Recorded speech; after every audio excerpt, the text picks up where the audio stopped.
वहीं कुलदीप बिश्नोई ने भूपेंद्र सिंह हुड्डा पर निशाना साधा है। किसानों की जमीन हड़प कर पूंजीपतियों को दे दी, ये कुलदीप बिश्नोई ने कहा है। उन्होंने कहा कि हुड्डा पर भ्रष्टाचार के संगीन केस भी चल रहे हैं। मैंने हुड्डा के विरोध में विधानसभा का घेराव भी किया था। वहीं किसान आंदोलन को लेकर भी जो है कुलदीप बिश्नोई ने बयान दिया। उन्होंने कहा कि किसान आंदोलन में पार्टी लाइन से हटकर हमने लंगर लगवाए, मेरे पिता की तरह मुझे भी ताकत दो। लोगों से अपील करते हुए भी कुलदीप बिश्नोई नजर आए और कहा कि मेरी कढ़ाई में हलवा होगा तभी मैं प्रसाद बांट पाऊंगा। लोहारू में चौधरी धर्मवीर सिंह के पक्ष में कुलदीप बिश्नोई ने प्रचार किया। किसानों की बेशकीमती जमीन भूपेंद्र हुड्डा ने पूंजीपतियों को दी थी, कैसे कोई भूल सकता? कितने संगीन आरोप भूपेंद्र हुड्डा के ऊपर केस चल रहे हैं भ्रष्टाचार के। आप दोबारा वही दौर में जाना चाहते हैं जब भ्रष्टाचारों पर केस चल रहे। SEZ का मैं MP था भिवानी से उस वक्त, जब SEZ किसानों को देने की लॉ लेके आए थे। अकेला मैं सांसद था पार्लियामेंट में, इसने इस्तीफा दिया था उस वक्त कि किसानों के साथ अन्याय में नहीं होने दूंगा। भारत में पद यात्रा भी की। देखिए बहुत बढ़िया मार्जिन है। भिवानी मेरे परिवार कर्म भूमि है। परमात्मा इतनी मुझे पक्की वाली ताकत देंगे तो भिवानी के मेरे साथियों का स्थान भी उतारूंगा। लेकिन सभी मेरे भिवानी के साथियों को, भिवानी महेंद्रगढ़ के जो हमारे साथी हैं, उन सब से मेरी प्रार्थना है कि भाई अगर आपके मन में थोड़ा सा भी स्नेह मेरे लिए है तो भाई धर्मवीर जी को भारी मतों से आप जिताएं। तुलनात्मक दृष्टि से आप भाजपा और कांग्रेस को कहाँ देखते हैं और भाजपा कैसे मजबूत है? देखिए कांग्रेस पार्टी तो एक, अगर चला हुआ कारतूस कहूँ तो गलत नहीं होगा। कांग्रेस पार्टी का कोई भविष्य नहीं है। बार बार ये देश को तोड़ने की बात करते हैं। हम लोग बीजेपी के लोग, नरेंद्र मोदी जी देश की तरक्की की बात करते हैं, ये देश को गिराने की बात करते हैं। लोग बहुत समझदार, लोग समझ गए हैं कि मोदी जी विकास के नाम पे वोट मांगते हैं और ये लोग तोड़ने के नाम पे मांगते हैं। कहा कि किसानों की बात की जाए तो किसानों के कम करते होगा, तो कहते हैं कि चुनाव जो है किसान और मोदी के बीच का है, मांगे नीति की आंदोलन चले हैं। देखिए किसानों के ज़बरदस्त साथ चौधरी बचेंद्र जी ने हमेशा दिया और मैंने भी हमेशा दिया है। जैसे मैंने अपनी स्पीच के अंदर भी कहा कि सिंगू बॉर्डर पे भी 7-8 बार भव्य गया, मैं भी दो तीन बार मैं भी गया और हमने फ्री लंगर 1 साल तक लगाया किसानों के लिए और लाठियां तक हमने खाई हुई। तो किसानों की मांग पार्टी के अंदर रह के हम उठाते भी रहे और इस बार उसको व्यवहारिक रूप भी मैं दूंगा। वहीं सोनीपत से कांग्रेस प्रत्याशी सतपाल ब्रह्मचारी ने बरौदा विधानसभा में अपना जनसंपर्क अभियान चलाया। बरौदा हलके से विधायक इंदुराज नरवाल ने सतपाल ब्रह्मचारी के लिए वोट मांगे। ब्रह्मचारी ने खुद को 36 बिरादरी का सहायक और सेवक बताया। सतपाल ब्रह्मचारी ने कहा कि जनता बीजेपी से त्रस्त हो चुकी है और इस बार बदलाव के लिए प्रत्येक मतदाता वोट करने के लिए मतदान केंद्र पर जरूर जाए। वहीं उन्होंने ये भी कहा कि कांग्रेस में कोई भीतरघात नहीं है।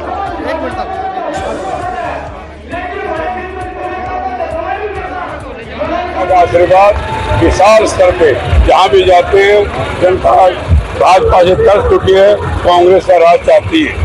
लेकिन बीजेपी कह रही है कांग्रेस का संगठन ही नहीं है, भीतर का ज्यादा है।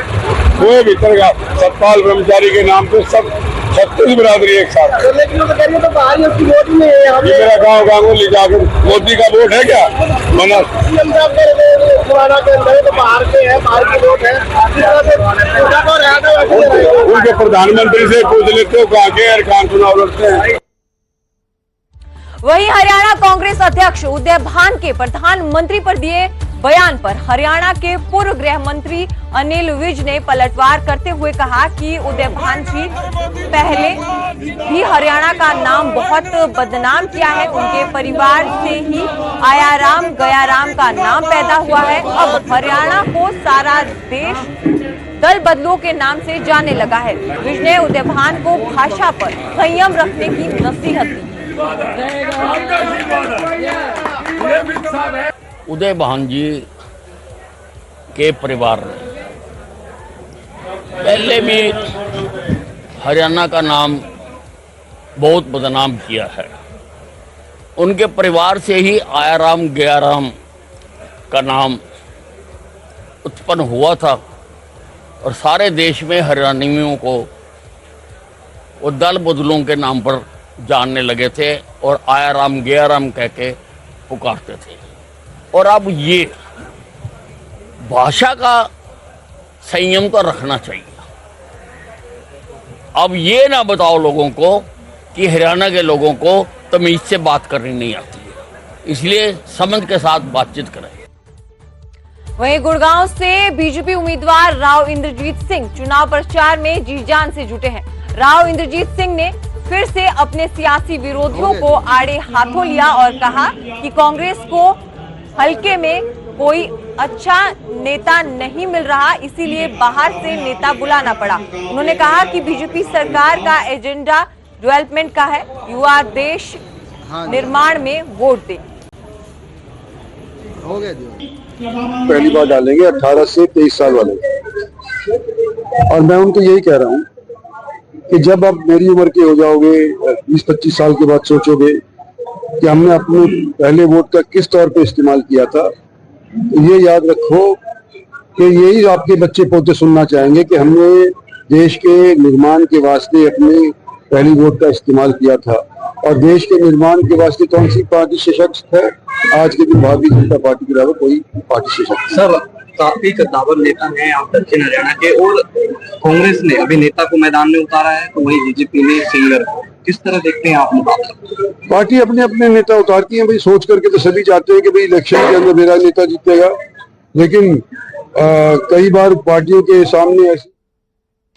वहीं राव इंद्रजीत के सामने सियासी मैदान में उतरे गुड़गांव लोकसभा सीट से कांग्रेस प्रत्याशी राज बब्बर बड़े गुरुद्वारे पहुंचकर नतमस्तक हुए और अरदास की। इस दौरान उन्होंने बीजेपी प्रत्याशी राव इंद्रजीत पर निशाना साधा और कहा कि वो 4 बार सांसद रहने के बाद भी जनता के बीच में नहीं गए, इसीलिए जनता उनकी शिकायत कर रही है। साथ ही साथ राज बब्बर ने ये भी कहा कि अगर मुझे गुरुग्राम की जनता का प्यार मिला तो मेरा आशियाना गुरुग्राम में ही होगा।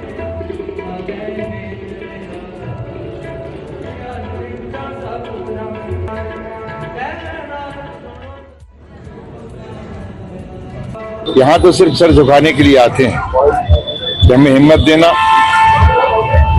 हम जो सेवा और कीरत और लंगर, जो 3 गुरु के जो एक मुख्य मंत्र हैं, उनसे यही मांगा कि सेवा करने का मौका देना और कीरत यानी काम करने का मुझे हिम्मत देना, और सबके साथ में मिल बैठ के उठ सकूं। वंड खाओ खंड खाओ, इस नीति से चलने वाले इस बाबा गुरु नानक के दरबार में आके मैंने सिर्फ यही मांगा है कि मुझे इस लायक बनाना कि मैं लोगों के बीच में रह के काम भी कर सकूं और उनके साथ में मिलजुल के उनकी खुशियां बांट सकूं। मतलब 13 दिन रह गए हैं मात्र चुनाव के लिए, दिन प्रतिदिन चुनाव भी दिलचस्प होता जा रहा है। किस तरह का माहौल अब आप देख रहे हैं धरातल पर बनता हुआ नजर आ रहा है? देखिए, मैं बहुत ईमानदारी से बताऊं, मैं बहुत ज्यादा